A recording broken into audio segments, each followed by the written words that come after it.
Colonel Meir Dahan, bonjour Boker Tov et Gmar Khatima Tova, on peut se souhaiter encore à quelques heures après le Yom Kippour d'hier. Meir Dahan, on peut le dire, la situation se dégrade considérablement dans le nord de la Syrie. Alors on avait appris avant Yom Kippour, bien entendu, la décision de Donald Trump de retirer les forces américaines de cette région, d'abandonner les Kurdes. Et là, on voit que Tayyip Erdogan n'a pas perdu de temps. Il a lancé cette offensive contre les Kurdes du PKK. Et la question que l'on peut se poser d'emblée, d'abord, c'est quels sont les objectifs de Tayyip Erdogan et quel est l'impact d'un tel développement pour Israël? Eh ben, il faut voir. Moi, si vous vous souvenez, Daniel, je vous ai dit qu'à mon avis, ce n'est pas un hasard que les Américains se retirent à ce temps-ci de la région. Meir, je m'excuse, on vous entend mal. Est-ce que vous pouvez vous voilà. réorienter? Est-ce que vous m'entendez mieux là, c'est mieux. Très bien. Parfait. Ok, excusez-moi. Alors, je vous ai dit que, quand on a discuté, que, à mon avis, le retrait des troupes américaines c'est pas un hasard que ça se passe maintenant. Oui. Et j'attire votre attention au fait que juste à côté, il y a du coup un grand entraînement iranien qui se passe dans la région. Que apparemment n'a rien à voir avec tout ça, mais moi je pense que il y a un rapport. Vous voulez dire que la Turquie et l'Iran essayent de se partager ce qui reste de la Syrie? Déjà, c'est déjà fait, ouais. Mais je veux dire que les Américains se sont retirés de la région en vue de mouvements et de ce qui est en train de se développer dans la région. C'est-à-dire, plus précisément? Et plus précisément, les Iraniens sont devenus beaucoup plus actifs. Oui. Et se trouvent dans le coin sans aucune autre possibilité, mais d'attaquer un peu plus massivement, surtout en vue de la réussite qu'ils ont eue avec l'Arabie Saoudite. Et on voit des troupes des Iraniens, c'est des unités iraniennes, ce n'est plus des milices. Les milices, c'est en Irak. Mais des unités iraniennes qui s'entraînent juste au bord de la Syrie, pas loin de la frontière turque. C'est-à-dire dans cette région où se trouvent les Kurdes? Oui, dans cette région. Et donc, vous voulez dire qu'en fait, là, vous êtes en train de nous dire que d'une certaine manière, les Américains se sont retirés pour ne pas être confrontés aux Iraniens? Pour ne pas être confrontés dans le conflit iranien-israélien en physique. Ça veut dire que même si loin, dirons-nous, c'est pas la porte à côté tout de même, le nord de la Syrie, c'est pas la porte à côté, mais c'est juste à côté par rapport à la stratégie iranienne. Les Iraniens ne combattent pas en physique, ils n'envoient pas ces unités, mis à part les unités d'élite, bien sûr. Mais leur guerre c'est une guerre de missiles et de différents appareils, qu'on appelle ça, enfin, les drones. Ah oui, des drones, oui. Ouais. Alors, attendez, que ça soit clair. Ce que je veux dire, c'est que dans toute la région, tout autour, il y a un mouvement qui passe à l'extrême. On sent les vents de guerre dans la région. Les Américains ne voulaient pas être là-bas sur place physiquement. Ça veut dire que les Américains sentent que du côté israélien, on est de plus... De toute la région, il se passe quelque chose trop dangereux. Ça veut dire pas seulement Israël, mais ça veut dire Israël quand même. On a remarqué que du côté israélien, on était déterminé à ne pas laisser les Iraniens s'installer dans la région, et donc du côté américain, contrairement, on va dire aux Russes, pardon, on se mélange un peu. On ne veut pas être présent. On ne veut pas risquer un affrontement ou des malentendus militaires avec Israël dans cette région. Tout simplement ne pas être mêlé physiquement. Comme les États-Unis savent le faire, ils vont envoyer des armements, des munitions, de n'importe quoi par une navette aérienne, mais ça s'arrête là. Ça restera là. Alors que s'ils sont là-bas physiquement attrapés par les événements, ils sont obligés de se mêler physiquement et envoyer encore des troupes, et encore des soldats, encore des... Et alors ils sont dedans. Et alors, cette démarche vaut le coup du point de vue de Donald Trump, quitte à abandonner les alliés kurdes, à être présenté comme un président qui est, une fois de plus, très imprévisible Daniel, et qui pactise avec Erdogan? Malheureusement, je s'aperçoit que le président américain a une fâcheuse habitude de ne pas considérer de trop des accords de son pays. Mm-hmm. Et on voit des allers-retours dans plusieurs sens. Un jour, il est contre Erdogan. L'autre jour, il invite à la Maison-Blanche. Un jour, il est contre les Iraniens. L'autre jour, il essaye de... C'est un grand désarroi. Et quand est-ce que ça va arriver à Israël aussi? C'est-à-dire que pour l'instant, Donald Trump a été... Malheureusement, je crains c'est déjà arrivé à Israël. Comment?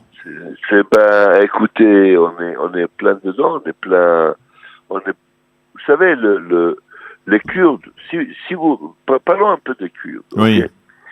Et si on voit un peu l'installation des Kurdes entre la Syrie, l'Irak, l'Iran et la Turquie, si vous regardez en vue œil d'oiseau, vous verrez un grand terrain et tout arrondi qui contient plus de 80 millions d'habitants. Mm-hmm. C'est ça le Kurdistan, c'est ça les Kurdes. Oui.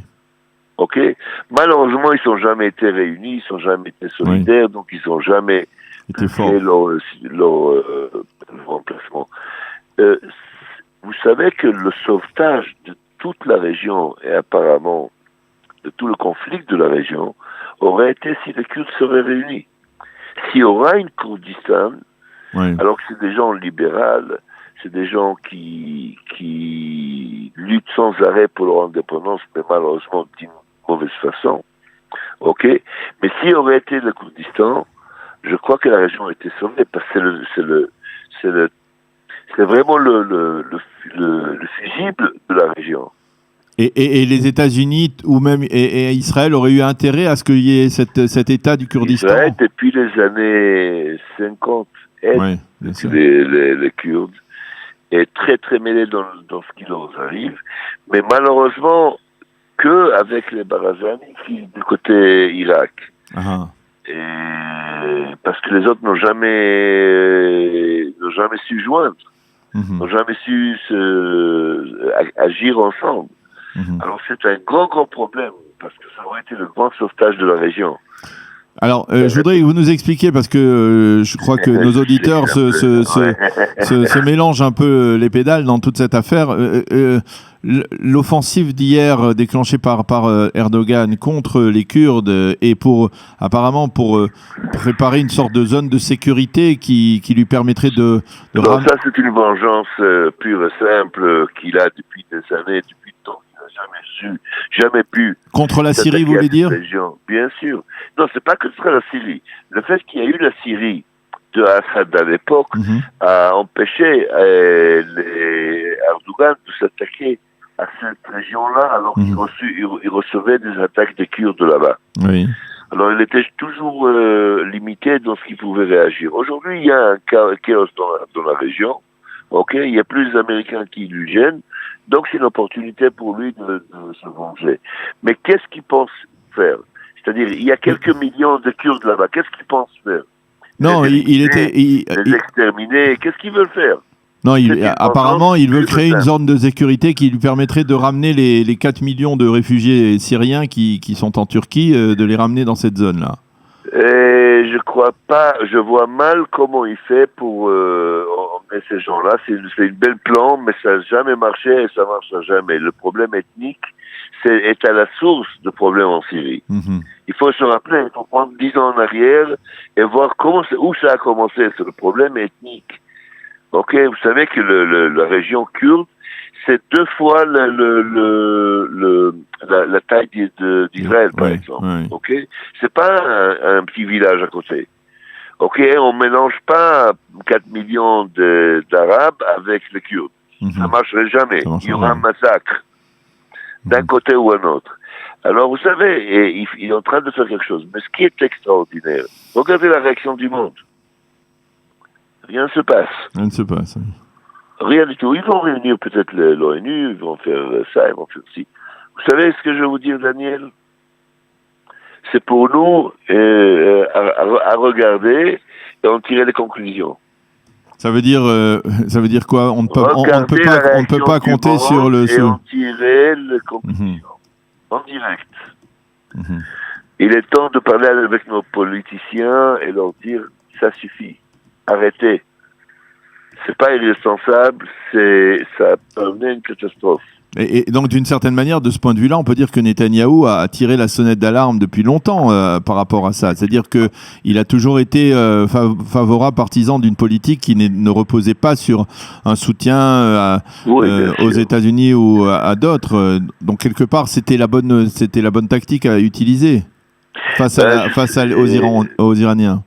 Ouais, il a toujours lutté pour garder le sujet iranien sur la table. Et on rentrera pas maintenant dans la façon, du comment, et si ça a été vrai ou pas vrai, si ça a été jusqu'au bout ou pas. Enfin, il y a des tas d'histoires qui surgissent, mais bon, on est en face d'une situation où il faut vraiment réagir. C'est ça qu'il faut faire.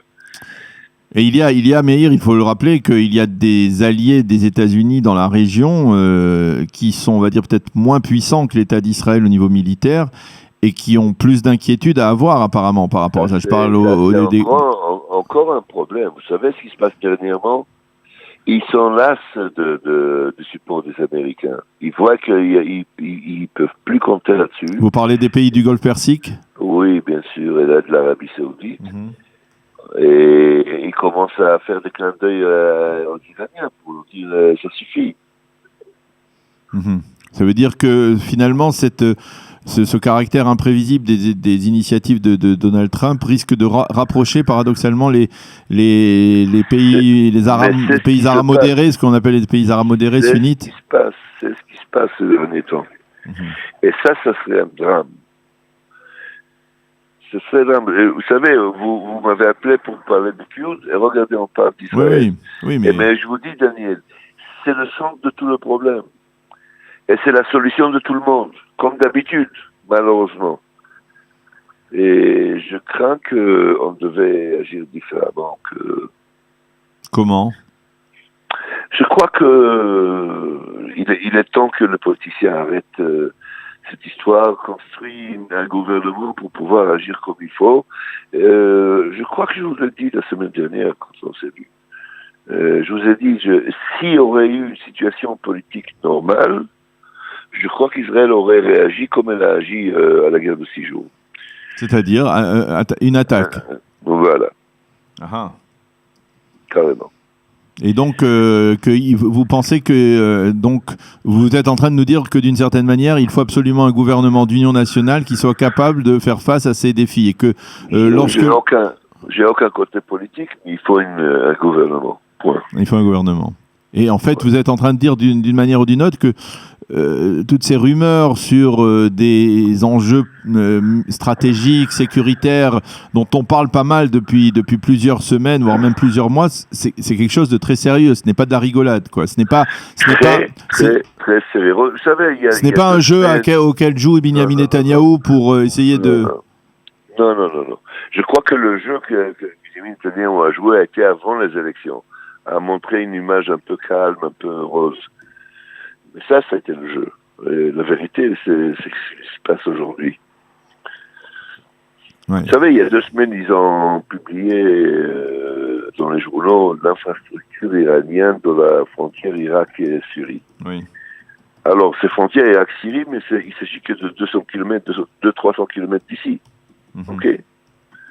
Et vous voyez une infrastructure qui doit contenir des dizaines de milliers de soldats, plus de logistique, plus toute l'infrastructure. C'est fait pour quoi faire. Et c'est publié pour quoi faire. Alors, vous savez, il ne faut pas être naïf. Il y a tout un mécanisme qui se passe là autour de nous. Bon, eh bien, je crois qu'on a bien compris le message. C'est pas un message particulièrement rassurant ou optimiste. Alors, je vais vous dire, Daniel, pour compléter ça, justement, pour aucun de tous ces événements ne met en risque l'existence de l'État d'Israël. Ok, ça, il faut le dire.